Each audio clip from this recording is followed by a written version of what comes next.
नमस्कार दोस्तों, एक बार फिर से आपका स्वागत है मेरे इस नए वीडियो में। और सामने आप देख रहे हैं इस पार्कवे जो कि अपने रेडी टू मूव पोजीशन पे आ चुका है। ऑलरेडी फैमिली शिफ्ट कर चुकी हैं। नियर बाय शहीद भगत सिंह पार्क है सामने।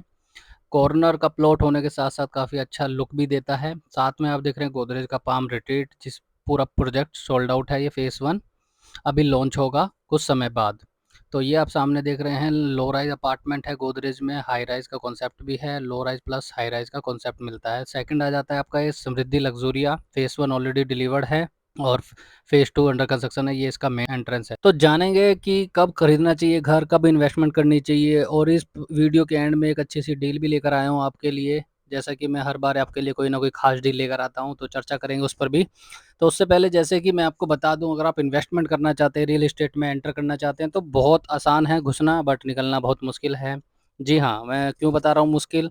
क्योंकि हम सही टाइम पर इन्वेस्टमेंट करने के लिए प्रोजेक्ट नहीं चुनते। हमें डर होता है कि प्री लॉन्च में बिल्डर बना पाएगा, नहीं बना पाएगा, एंड तक प्रोजेक्ट जाएगा या नहीं जाएगा। तो मेन पॉइंट वही आ जाता है कि जब आपको इन्वेस्टमेंट करनी होती है, आपको प्री लॉन्च में ही लेना होता है, जिसमें आपको बेनिफिट मिलता है। क्योंकि सामने आप देख रहे हैं गोदरेज के जो प्रोजेक्ट हैं, उसमें काफ़ी अच्छा एप्रिसिएशन मिला है और भी आगे भी मिलेगा। क्योंकि गोदरेज का ब्रांड एक अच्छा ब्रांड है, अपने कस्टमर को निराश नहीं होने देता। क्योंकि उसकी किसी भी प्रोजेक्ट में यूनिट उठा के देख लो, कुछ लिमिटेड या सोल्ड आउट ही मिलेगा। एटीएस का सामने आप देख रहे हैं, एटीएस का ली ग्रैंडियोज़े का इसके बिल्कुल अपोजिट साइड है, ये पाई साइडवे है। एलडी को सामने आप देख रहे हैं। एलडी को एक ऐसा बिल्डर है जो कि अपने 35 से 40 सालों में काफ़ी अच्छा खरा उतरा है। ये टाटा का भी प्रोजेक्ट है, पहली बार आया है टाटा। और जैसे मैं बता रहा था, एटीएस का ली ग्रैंडियोज़े काम पता नहीं कब से रुका हुआ है, चल रहा है, क्या है स्थिति अभी कुछ आइडिया नहीं है इसकी। तो ये है गोल्फ लिंक एरिया, जो बेनिफिट मिलेगा प्रतीक केंद्री को और मिलेगा एलडीको को, टाटा को इस पर्टिकुलर गोल्फ कोर्स का, और एटीएस लीग रेंडेजो को भी मिलेगा। तो मैं बता रहा था आपको कि इन्वेस्टमेंट जब आप करते हैं तो प्री लॉन्च में करना होता है, क्योंकि रेट अच्छे मिल जाते हैं। बिल्डर अगर अच्छा करेंगे, लेंगे, आप सेलेक्ट करेंगे तो आपको बेनिफिट होगा। बिल्डर अगर ले लेंगे आप कोई ऐसा कि या फिर किसी झांसे में आ जाएंगे, तो दिक्कत हो जाती है कि बिल्डर काम कर भी पाएगा, नहीं कर पाएगा।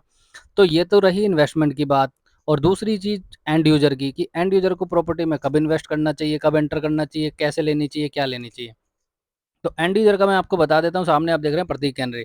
एग्ज़ाम्पल के लिए लेता हूँ कि अगर आप किसी भी पर्टिकुलर प्रोजेक्ट में आप परचेज़ करना चाह रहे हैं, किसी भी प्रोजेक्ट में, तो आपके आपके पास ऑप्शंस हो जाते हैं, क्योंकि आप सामने चीज़ें देख कर लेते हैं। क्योंकि उस टाइम में पोजीशन ये आ जाती है कि या तो रेडी टू मूव लेंगे प्रॉपर्टी आप, या फिर 1-2 महीने या फिर 6 महीने के अंदर-अंदर जो डिलीवर्ड हो रही है उस प्रॉपर्टी को लेंगे। क्योंकि एंड यूज़र में आपको उसमें रहना होता है, ठीक है? क्योंकि एंड यूज़र की कोई भी अगर आप प्रॉपर्टी उठा लो, तो वो इन्वेस्टमेंट नहीं कहलाती, क्योंकि वो आपको यूज़ करनी होती है।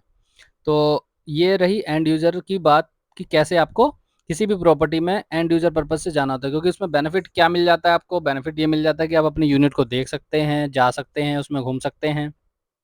अब यहाँ पे आती है कि एंड यूज़र को जी कैसे यूनिट लेनी पड़ेगी, कि मार्केट में कभी चीज़ें सस्ती भी आ जाती हैं और बिल्डर के थ्रू थोड़ी-सी चीज़ें महँगी मिलती हैं। बट मैं एक चीज़ क्लियर कर दूँ, आप अगर एंड यूज़ पर्पज़ से ले भी रहे हैं, तो चीज़ें तो आपको बहुत सारी चीज़ें देख कर, सोच समझ कर लेनी होती है, सारी टर्म एंड कंडीशन पढ़कर लेनी होती हैं। सारे उसमें जो लिखे होते हैं कि पेमेंट प्लान क्या रहेगा, क्या उसके अंदर करके देंगे, क्या सामान लीज़, रेंट, जीएसटी, ये सारी चीज़ें आपको देखनी चाहिए होती हैं। किसी भी प्रॉपर्टी को परचेज़ करने से पहले, क्योंकि प्रॉपर्टी परचेज़ करते टाइम हम सिर्फ़ प्रॉपर्टी देखते हैं, उसकी चीज़ों को नहीं देखते, जो कि हमें बाद में बहुत परेशान करती है। जैसे मैंने आपको स्टार्टिंग में बताया था कि प्रॉपर्टी रियल एस्टेट में घुसना बहुत आसान है, निकलना बहुत मुश्किल। उसी तरीके से मैं अपने कस्टमरों को बिल्कुल पहले से ही एडवांस में सारी चीज़ें क्लियर करके चलता हूँ, क्योंकि उसमें बाद में प्रॉब्लम आती है कि सर आपने ये नहीं बताया। तो अगर आप बिल्डर के through direct end user purpose से ले रहे हैं, तो आप कॉल कर सकते हैं। अगर आप ये लगा लो कि अपना कोई फ्लैट सेल करना चाहते हैं, तो मैं एक चीज़ क्लियर कर देता हूँ कि मैं रीसेल में डील नहीं करता हूँ। सिर्फ़ फ्रेश बिल्डर के साथ अगर आप लेना चाहते हैं या फ्रेश यूनिट लेना चाहते हैं, उस केस में आपकी मैं हेल्प कर सकता हूँ। रीसेल में मान लीजिए कि मैं उस केस में हेल्प करता हूँ, मान लीजिए किसी पर्सन को इमरजेंसी में एग्ज़िट करना है, या फिर वो कंटिन्यू नहीं कर सकता किसी कारणवश, या पैसों की कमी है, कुछ भी ऐसे रीज़न जहाँ पर वो एज़ अ इन्वेस्टर ना हो। तो उस केस में क्या है कि हम हेल्प कर देते हैं। हमारे जो करंट कस्टमर है, उनको बेनिफिट भी मिल जाता है और उनको सामने वाले को यूनिट भी सेल हो जाती है। तो जैसा मैं आपको बता रहा था कि एल्डिको की बात, क्योंकि एल्डिको एक अच्छा बिल्डर है, गोदरेज की तरह नाम है इसका भी, बैकग्राउंड अच्छा है, प्रोजेक्ट्स अभी डिलीवर्ड करके दिए हैं, और एक साथ बहुत सारे प्रोजेक्ट नहीं उठाता, कुछ ही प्रोजेक्ट उठाता है। तो सामने आप क्रिकेट स्टेडियम जो मैंने अभी आपको यूनिट दिखाई, उसमें टावर में एक ये लगा लीजिए 6 फ्लोर पे फेज़ 2 में एक यूनिट अवेलेबल है रीसेल के लिए। जो बिल्डर का अप्रोक्स जैसे मैंने बताया आपको कि इमरजेंसी में किसी को एग्ज़िट करना है तो उसी केस में आपको मैं हेल्प करता हूँ। तो वही है कि एलडीगो में एक 1155 6 फ्लोर पे फेज़ 2 में यूनिट आई हुई है। तो वैसे बिल्डर का प्राइस है पेपर अकॉर्डिंग अगर देखा जाए तो 9,000 रुपये BSP plus other charges. Resale में आपको वही 8 से साढ़े 8,000 के बीच में मिल जाती है।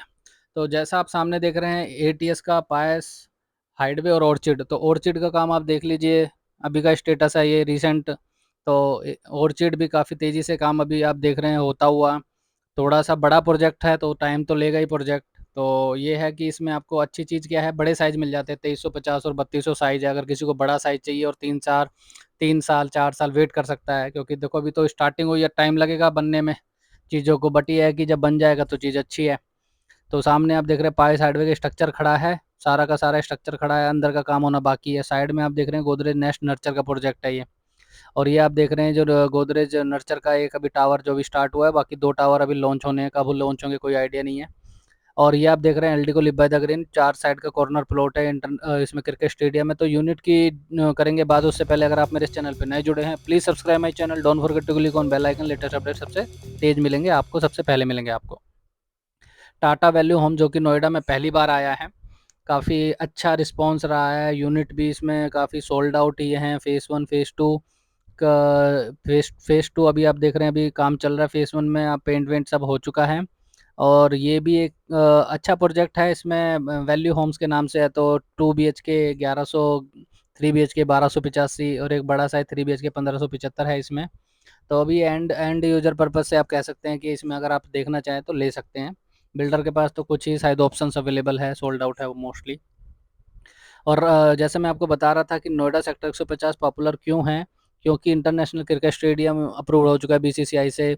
सामने यमुना एक्सप्रेसवे 0 पॉइंट है, मेट्रो 148 पास में, शहीद भगत सिंह पार्क पास में, और यमुना रिवर व्यू पास में। ग्रीन एरिया बहुत ज़्यादा है, फेयर काफ़ी सही है, यहाँ का क्राउड कम है नंबर ऑफ़ यूनिट के अकॉर्डिंग। तो ये लगा लीजिए कि 150 सेक्टर आने वाले सेक्टर में इंटरनेशनल एयरपोर्ट के नज़दीक सेक्टर होगा, तो यहाँ पे रेंटल भी काफ़ी अच्छा मिलेगा। और दूसरी बात ये है कि मान लीजिए कि आपको किसी कारणवश आपको यहाँ पे नहीं रहना है, तो 2 बीएचके ईज़िली रेंट आउट हो जाती हैं चीज़ें। अगर अच्छी यूनिट है आपकी तो ईज़िली आपकी चीज़ें रेंट आउट हो जाती हैं मान लीजिए। और ये है द रेजिडेंट टावर, जो कि एक अच्छा प्रोजेक्ट है द रेजिडेंट टावर। तो उसके भी यहाँ पर अभी प्रोजेक्ट चल रहे हैं। सामने मैक्स का आप अंतारा देख रहे हैं, वो भी ऑलमोस्ट स्ट्रक्चर रेडी है। और साइड में आप ये समृद्धि लग्जूरिया देख रहे हैं। तो सेक्टर 150 कुल मिला के एंड यूजर पर्पस रहने के पर्पज़ से काफ़ी अच्छा सेक्टर है। और रेट तो बढ़ते रहेंगे ऐसे धीरे-धीरे, रेट में कोई गिरावट आने वाले समय में नहीं दिख रही। भले ही रेट बहुत तेज़ी से ना बढ़े, बट कुछ परसेंट तो रेट बढ़ेंगे ही बढ़ेंगे। तो ये आप देख रहे हैं ये स्पार्कवे काफ़ी अच्छा प्रोजेक्ट है। ये स्पार्कवे का मंदिर भी अभी रिसेंट इन्होंने बनाया है। मंदिर होना भी चाहिए सोसाइटी के अंदर। तो वही मैं आपको बता रहा था, किसी भी प्रोजेक्ट में आप देख रहे हैं फ्रेश, तो आप मेरे को कॉल कर सकते हैं दिए गए नंबर पे। किसी भी प्रोजेक्ट में सेक्टर 150 में या फिर नोएडा एक्सप्रेसवे में कहीं पर भी आप फ्रेश यूनिट देख रहे हैं एंड यूज़र पर्पज़ से, तो आप मेरे को कॉल कर सकते हैं दिए गए नंबर पे। ये शहीद भगत सिंह पार्क देख रहे हैं आपके। और अगर आपको इमरजेंसी में एग्जिट करना है किसी भी प्रोजेक्ट से, कि आप कंटिन्यू नहीं कर पा रहे किसी कारणवश, या फिर आपके पास पैसे नहीं है देने के लिए, तो भी आप कॉल कर सकते हैं दिए गए नंबर पे। तो please subscribe my channel, don't forget to click on bell icon, latest status मिलेंगे सबसे पहले। Thank you.